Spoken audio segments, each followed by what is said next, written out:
are they're not really the best. You want something that, look at that, oh my god, that is insane. He just deleted my entire team. Hey, welcome back to another One Punch Man Road to Hero 2.0 video. Now, I have heard that some people want to see some Road to Strong, so let's get into it. Now, my team, I don't know, it seems a little scattered at the moment, but I like to do a setup kind of like this as my general setup. I do have other characters that I could use, like I could take Golden Ball out and put Bang in here, but I really like Golden Ball's AoE and the fact that he hits 3 random targets right out the gate. So that's something I really like. I feel like, I mentioned this before, but he is, if not the best weapons class, the second best. I think I said that about Metal Bat. I think the two of them are the two best, and I also think that Sonic is a close third. So if you do end up wanting to run weapon style characters, those 3 characters are clutch. Now, because I have a lot of mech, I would prefer mech, but rage is amazing. You want more rage every round. That just means you're going to get to your ultimates faster, and that just means that you're going to kick butt, because the ultimates are really where all of the power lies. Okay, so, oh man, Metal Knight is so cool. Him and Tatsumaki have very similar kits, except Metal Knight is a tank, so he's not really made to do damage, although he does do good damage, where Tatsumaki is a, she's an attacker. Or now, I like to do offense-based skills pretty much all the time.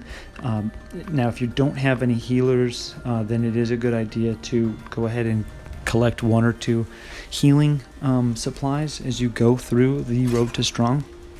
But for the most part, I feel like the more rage and the more offense, then you can do something like this, and boom, everybody's dead from Metal Knight's AoE, or it could be from Mosquito Girl's AoE, or Golden Ball's AoE, and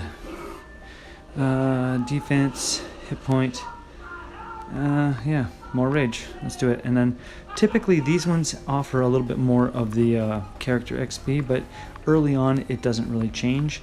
But as you get further into the lower depths, I think that it ends up becoming a little bit of a variant. So you always want to kind of try and go for the harder opponent if you can. Here we go, Black Storm. Didn't quite kill everybody because she didn't get the offense up bonus from Genos, but there you go, 2 AoEs. Done. Look at, we're so early. Attack. Definitely going with attack right here. Boom. So that just means more damage, and so the faster that we're going to get through this. And so, like I was saying before, I'm going to repeat myself a couple of times. I do feel that the most important thing is to, get rage to start at the beginning if you can, and get more offense, because the sooner you get through the enemies, the sooner you're going to get to the next stage. And when you're doing the Road to Strong every other day, you have, 48 hours to go through the whole thing. But if you can go through it really fast, then you can knock it out and not worry about it. So I do think that going for offensive base stats is really the way to go, especially when you can, let's go for a crit chance, right? Especially when you can revive. You end up getting, from my experience, you get more revive items, which will revive your entire roster. You get more of those than you will need. So you shouldn't ever have to worry about, if you lose a character, you can't ever use them again, because you probably can. I say I don't like this one that only lasts 2 rounds, because I'm not too sure if the wording, I don't really care about the rest of these though, so I guess I'm going to take it. But I'm not too sure how the mechanics of that works. Does it work only at the end of the round? So if the battle's over, do you still gain it? I'm not too sure. Let's try and keep a close eye on Genos' rage here. If he starts with a bunch more rage other than the rage that he gets from the beginning of every battle, because I was lucky enough to get 2 rage boosters at the very beginning, which is super rare. Sometimes you can go through an entire Road to Strong and never even see it. Psychic, crit damage for everybody. Well, just in case, we only have used the 1 psychic character, so just in case we do take damage, I'm going to take the 1 HP one, just in case, right? So, like I said, I feel like, it's worth having. See, the Genos didn't seem to get extra rage from that other bonus thing. So, yeah, I'm not too sure how well that works. Boom, look at this. I'm really excited that we got those 2 rage things early on. Let's see, allied characters dies. We don't want them dying, so we hope we don't ever need that one.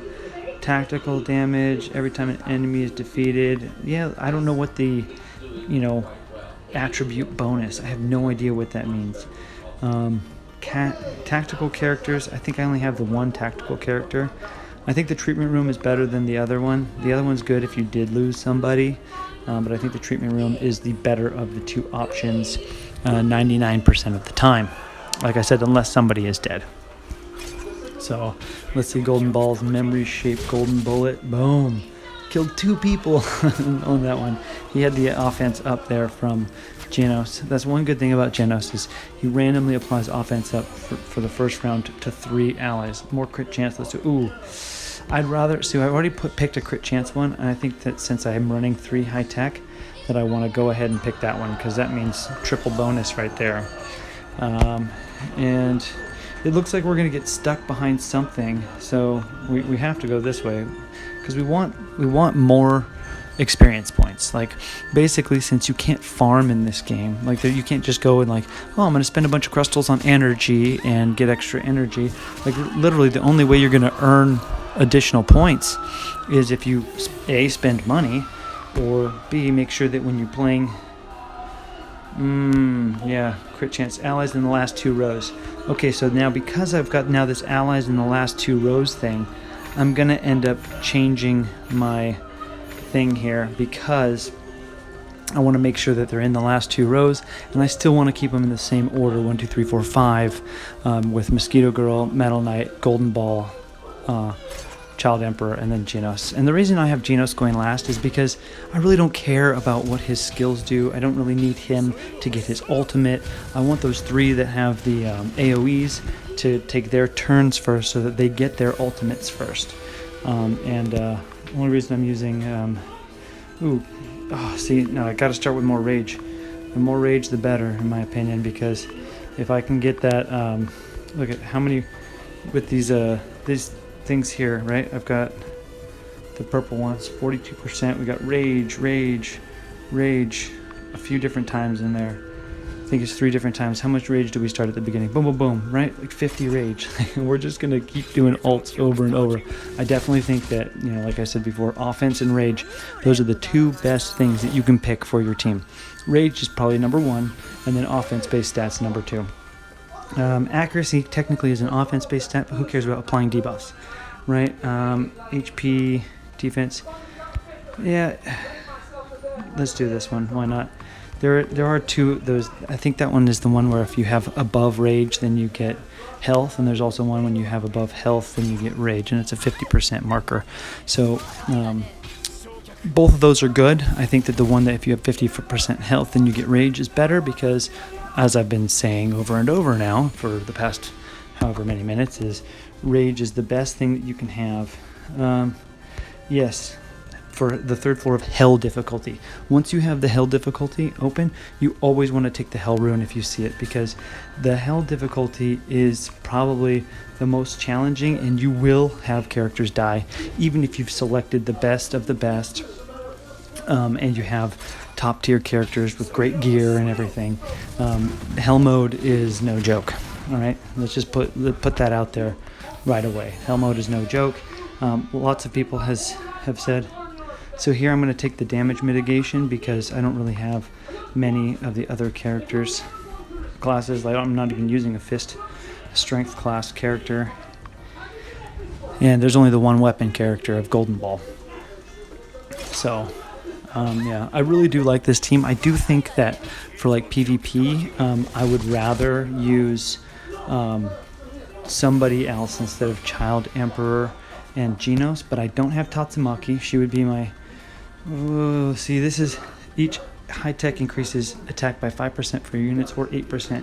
Now, if I wasn't using a bunch of high tech, I'd go with the Flute Saber, right? But the machine limbs, because I have 3 high tech people, I'm going to take this because this gives 15% attack versus 8 attack.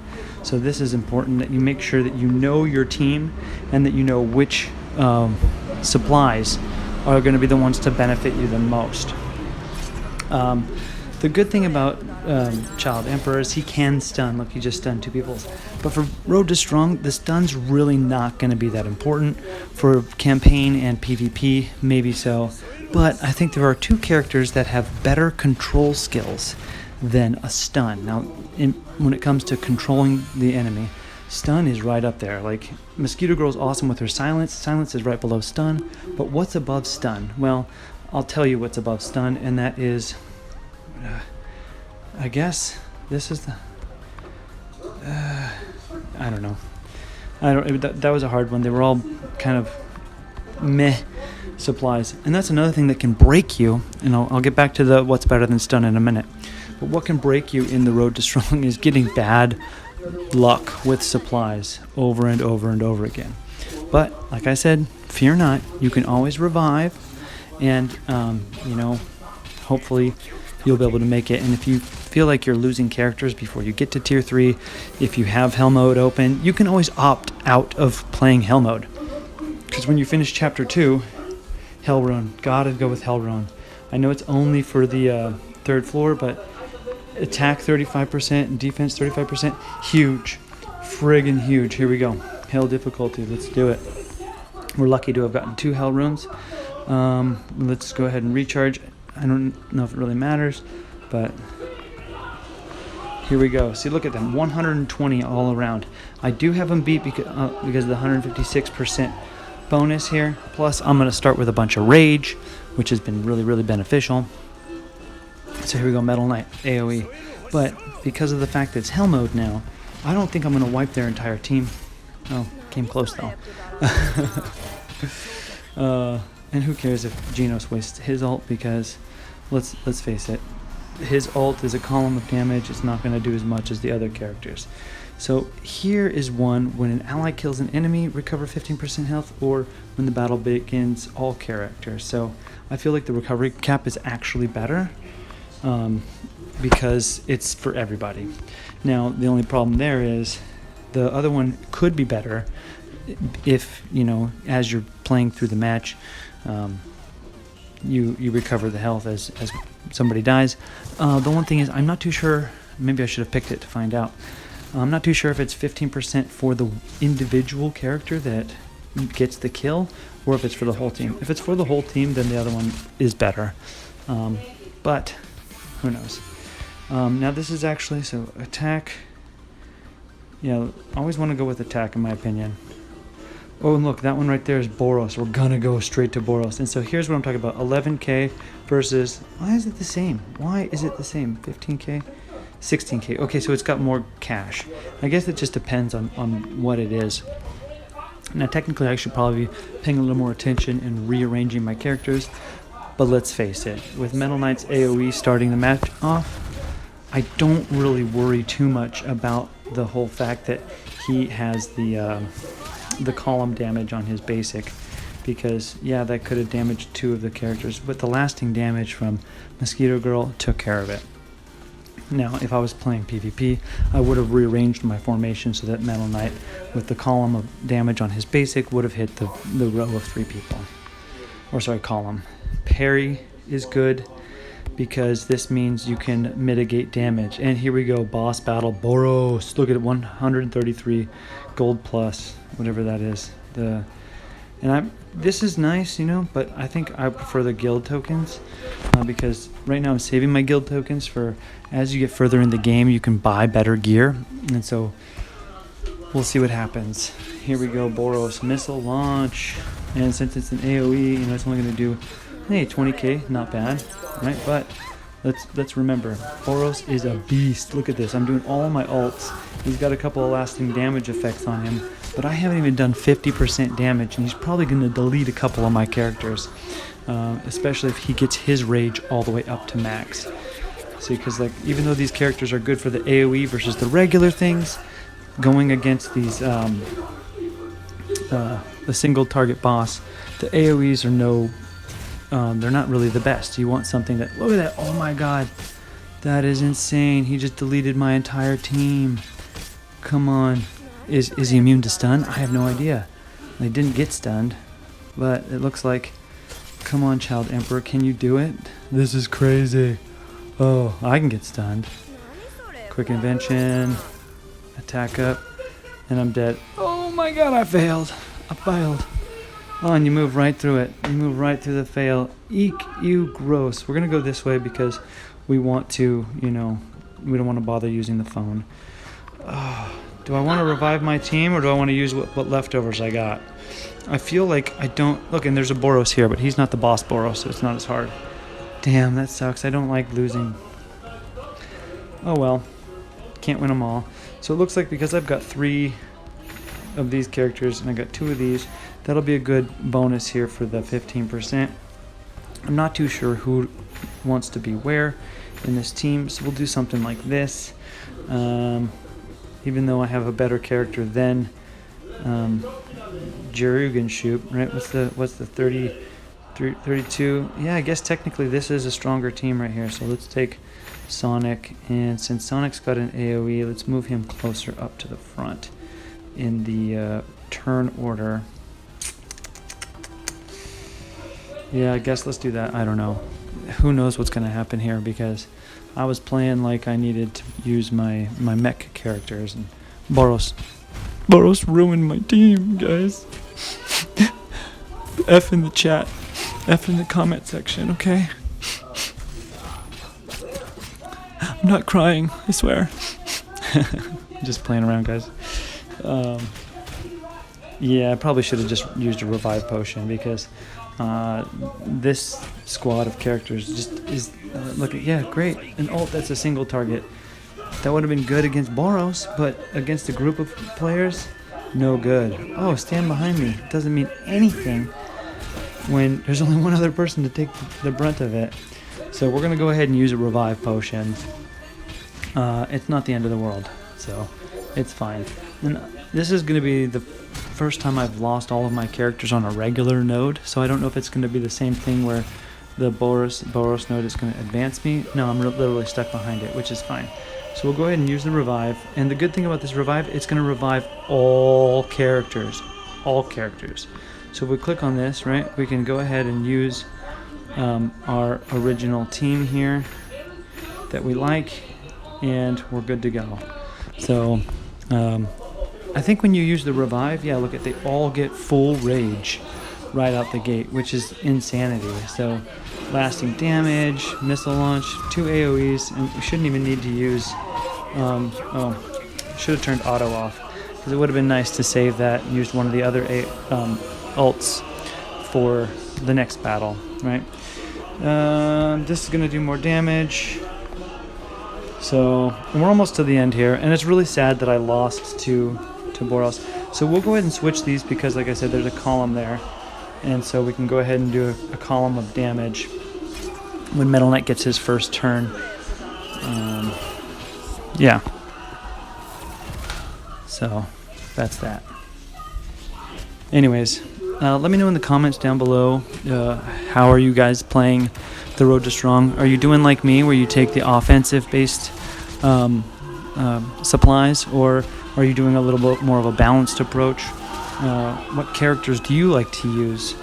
I really wish that I had Metal Bat and Tatsumaki on this account, because, I mean, let's just increase Golden Ball's damage, why not? We're almost to the end, it doesn't really matter who does what or whatever. So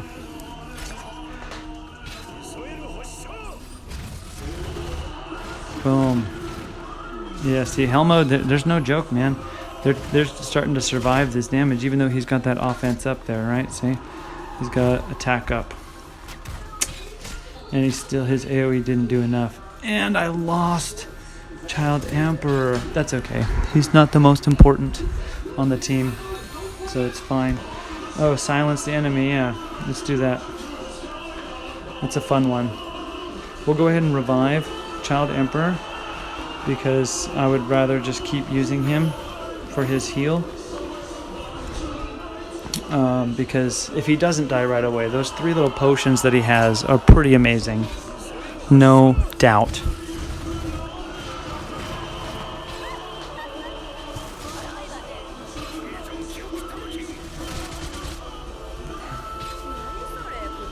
Quick invention.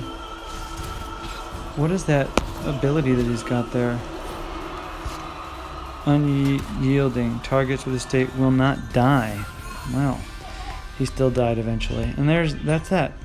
We just flew through that road to be strong with 7 hours to remain. So thanks, guys. Thanks for everything. And as always, since I have recruit possibilities, let's go ahead and do a 10 recruit just for you guys to see if I can get any purple characters on this account before we call this video good. Nope, we didn't get any purple characters, so it is what it is, and that's okay. I'll save my tokens for a 10 pool. Do I have anything over here? Yeah, nah.